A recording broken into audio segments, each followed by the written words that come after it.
पैसे कमवणारा व्यक्ती फक्त एकाच नावाला घाबरतो, तो म्हणजे टॅक्स. आणि त्यातलाच एक टॅक्स आहे टीडीएस. नाम तो सुना ही होगा.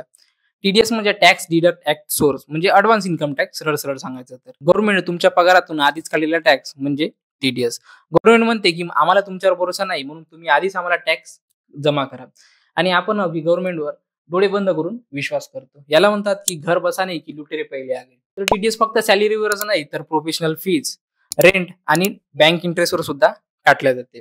तर आता बघूया कुठल्या कंडिशन मध्ये टीडीएस कटते आणि कुठल्या कंडिशन मध्ये कटत नाही. बँकेचा इंटरेस्ट जर एका वर्षामध्ये 40,000 पेक्षा जास्त असेल तर टीडीएस लागतो, अन्यथा लागत नाही.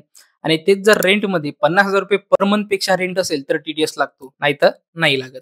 आणि प्रोफेशनल फीज मध्ये एका वर्षामध्ये 30,000 पेक्षा जास्त असेल तर टीडीएस लागतो. आणि जर सॅलरी ते इन्कम स्लॅबवर डिपेंड आहे, तर तुमचं इन्कम किती आहे. आता माहित झालं की टीडीएस लागते का नाही. आता आपण बघू टीडीएस कोण काटते. सॅलरीमध्ये एम्प्लॉयर काटते, बँक इंटरेस्ट मध्ये बँक काटते, आणि प्रोफेशनल फीज मध्ये त्याचे क्लायंट काटते, आणि तेच रेंट मध्ये त्यांचा टेनंट काटते. आपण एक एक्झाम्पल घेऊया टीडीएस समजण्यासाठी.